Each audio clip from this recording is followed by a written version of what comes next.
بسم الله والصلاة والسلام على رسول الله. أهلا وسهلا بيكم، نورتوني وشرفتوني. ازيكم عاملين ايه؟ يا رب تكونوا بخير. كل سنة وانتم طيبين.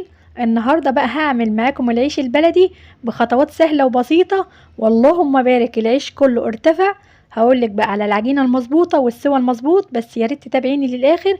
وكمان هقولك على طريقتين تعملي بيهم العيش البلدي. لو ما عندكش بقى مطرحة ولا فرن، هتخبزي العيش البلدي والعيش كله هيرتفع معاكي.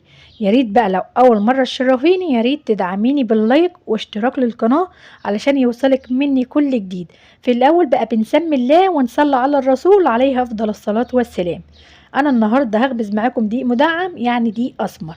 هعمل معاكم كده 10 كيلو. دخلت الدقيق وطلعت منه النخاله. لو حابه بقى تخلطي مع الدقيق الاسمر دقيق ابيض، يعني دقيق زيرو، العيش البلدي هيبقى معاكي تحفه. لو هتعملي الدقيق الاسمر وحدي، خلي بالك بقى من خطوات العجين.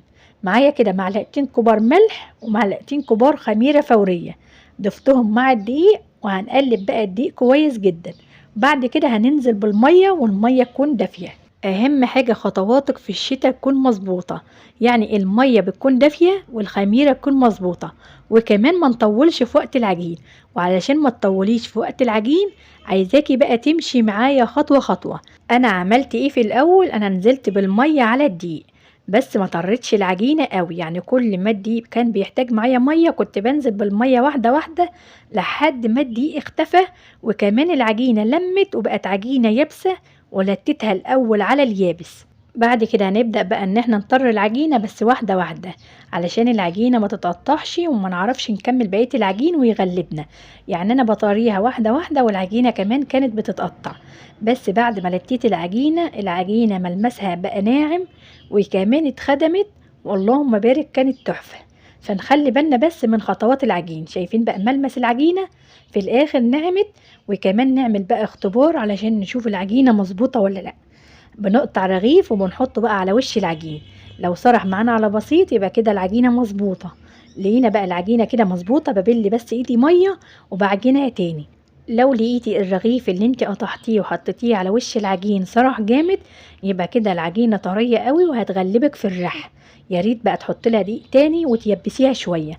لو قطعتي رغيف وحطيتيه على وش العجين ولقيتيه ما سرحش خالص، يبقى كده العجينة يابسة جامد وهتبقى صعبة برضو في الرح وهتغلبك. يا ريت تعملي العجينة في الوسط. بعد ما لميت العجين انا علمت الطشت علشان هم قليلين، وكفيت عليهم الصينية، ومن فوق الصينية كمان لفيتهم باللحاف علشان الجو برد. التدفئة في الشتاء مهمة جدا، لازم بقى ندفي العجين. اخد معايا ساعة ونص بالظبط ولقيته اختمر. اللهم بارك، عمل معايا فقاعات وملا معايا الطشت. قمت بقى فرشت ملاية جنب الفرن ورشيت عليها النخالة.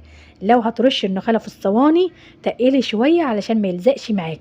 العجينة هتعرفيها وانتي لسه بتقطعيها لو مظبوطة ولا لا. لو لقيتي العجينة طرية وكمان ليها عرق وما فيهاش اي تلزيق جامد، يبقى كده العجينة مظبوطة.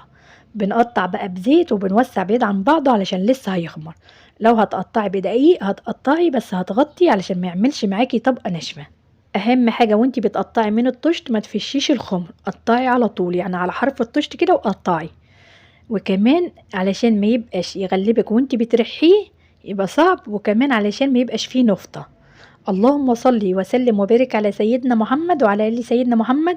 يا ريت بقى لو لسه بتشوفيني يا ريت تدعميني بلايك جميل منك. يلا بقى حطوا لايك وتعالوا نكمل مع بعض بقية الخطوات.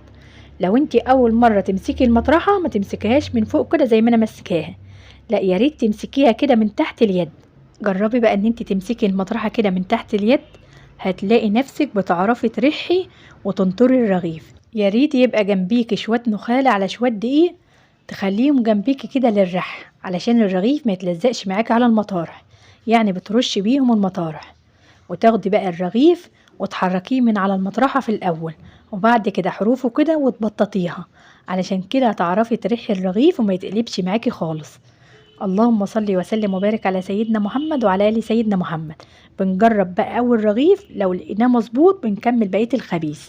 لو لقيناه بقى ارتفع وكمان ما فيهوش نفطة وتسويته حلوة ومظبوطة، هكمل بقى بقية الخبيث من أول رغيف. اللهم بارك طالع تحفة. لو لقيتيه انت بقى فيه نفطة وكمان مرتفعش يبقى لسه عايز يختمر شوية، هقولك بقى اصبري عليه شوية وارجعي اخبزي. بيبقى لسه العيش مختمرش حلو، بيبقى فيه نفطة. النفطة بقى بتخلي سمك الرغيف من تحت تخين قوي ومن فوق بيكون رقيق. اهم حاجة بعد التقطيع خالص بتسيبيه تلت ساعة على النخالة. في التلت ساعة دي بتقومي تشغلي الفرن يسخن، يعني الفرن بياخد 10 دقايق تسخين. بعد ما بتسيبيه 10 دقايق على النخالة بتقومي تشغلي الفرن يسخن، هياخد برضو معاكي 10 دقايق. يبقى كده العيش قعد على النخالة تلت ساعة. خطوات العيش البلدي سهلة وبسيطة، ولو التزمتي بيها هتعرفي تخبزيه ويطلع معاكي مظبوط من أول مرة. اللهم صل وسلم وبارك على سيدنا محمد. شايفين بقى الجمال؟ بجد العيش البلدي بيتكلم عن نفسه، مش محتاجة خالص ان انا اتكلم عنه. ريحة بقى العيش البلدي تحفة بجد. انا عاملة معاكم العيش البلدي على القناة بطريقتين، ودي كانت اول طريقة. الطريقة التانية سهلة جدا، عملته من غير مطرحة ومن غير فرن، والعيش كله ارتفع. سويته على المصفى على عين البوتاجاز. لو انت اول مرة تشرفيني ياريت ترجعي تشوفيه، هو موجود على القناة. بجد هيفيدك وكمان تحفة للناس المبتدئة. يعني من غير مطرحة ومن غير فرن هتعملي العيش البلدي والعيش كله هيرتفع. ولو بتخبزي بقى العيش البلدي بالمطرحة ولقيتيه طالع مجلد وناشف، هقولك كده العجينة كانت يابسة معاكي، ياريت تطريها شوية. ولو العجينة مغلباكي وبتتلزق، العجينة برضو كده طرية، ياريت تيبسي العجينة الباقية وتسيبيها لما تخمر، وبعد كده قطعيها وارجعي اخبزي منها. ان شاء الله العيش البلدي هيطلع معاكي تحفة. الرغيف بقى اللي بيرتفع بالراحة خالص وانت بتديريه علشان ما يطلعش عليكي سخونة وانت بتديريه. بس اهم حاجة ان انت تسوي الرغيف حلو، يعني ما تطلعوش وهو لسه ما استواش. شايفين انا بدير الرغيف كل شوية لحد ما بيستوي ويطلع بقى شكله كده اللهم بارك تحفة. ولو هتعملي كمية كبيرة وتفرزيها يبقى لازم تسوي الرغيف حلو.